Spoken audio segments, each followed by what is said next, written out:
Bismillahirrahmanirrahim. Untuk kali ini akan kita diskusikan mengenai tekanan pada zat cair, yaitu yang pertama hidrostatik. Ya, hidro itu air, statik itu diam. Berarti tekanan yang terjadi pada air yang diam. Nah, faktor apa saja yang mempengaruhi besarnya tekanan pada zat cair yang diam? Perlu kalian ingat bahwa satuan dari macam tekanan itu banyak sekali, ya. Ada Pascal. Kalau pada zat padat kemarin kita spesialnya itu seringnya menggunakan Newton per meter persegi, ya. Nah, sebelum kita simpulkan faktor apa saja yang mempengaruhi tekanan pada zat cair yang diam, nanti bisa kalian praktekkan di rumah, ya. Kalian sediakan botol aqua dulu, kecil saja nggak apa-apa, atau botol lain lah, apa saja. Kemudian kalian lubangi di dua tempat yang berbeda ketinggiannya. Ini tempat yang satu saya kasih tanda 1, yang kedua angka 2. Kemudian kalian isi dengan menggunakan zat cair. Ya, zat cair ini awalnya tutup dulu semuanya, kemudian setelah diisi kalian buka. Nah, nanti kalian amati pancuran mana yang airnya lebih jauh. Nah, muncrate luwih adoh sing endi gitu kan. Nah, dari titik 1 apa dari titik 2? Betulkah seperti yang Bu Rina gambar? Di tempat yang lebih dalam, dia akan memancar lebih jauh. Kenapa? Karena ketinggian dari permukaannya lebih tinggi. Ini H2, saya simbolkan dengan ketinggian 2, sedangkan yang satu di H1.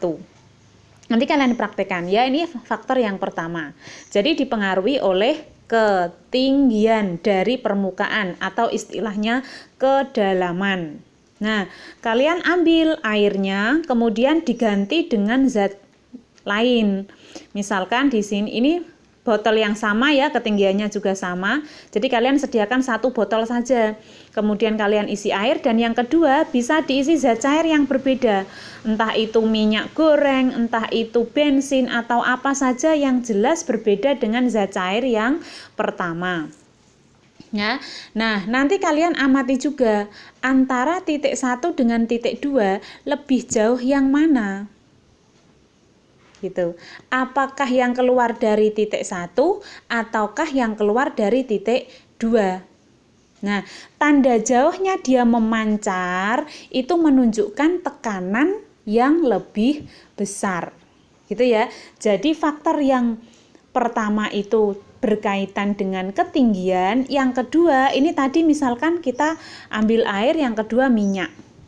Kemudian nanti kalian bandingkan coba jauhnya air dengan jauhnya minyak, ini lebih jauh yang mana? Kalau misalkan lebih jauh air, oh berarti zat cair itu tekanannya lebih besar daripada minyak. Gitu. Dipengaruhi oleh apa berarti? Jenis. Gitu ya.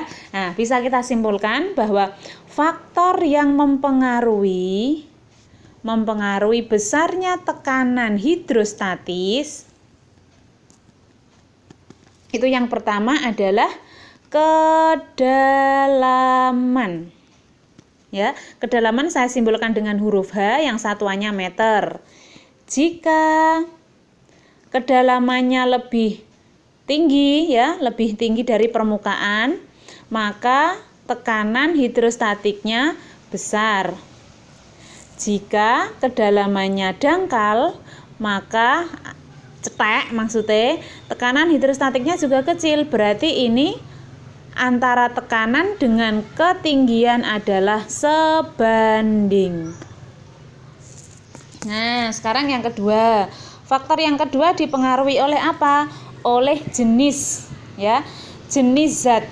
Yang satu air, yang satu minyak atau bensin dan lain-lain, kita simbolkan dengan rho, berkaitan dengan massa jenis.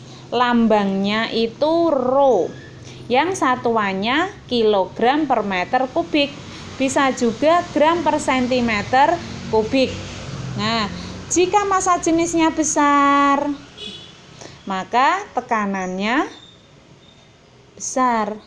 Jika massa jenisnya kecil, maka tekanannya kecil. Maka bisa kita simpulkan bahwa tekanan hidrostatis juga sebanding dengan massa jenis. Nah, ini mancernya kan ke bawah. Kenapa kok ke bawah? Karena dipengaruhi oleh gravitasi bumi.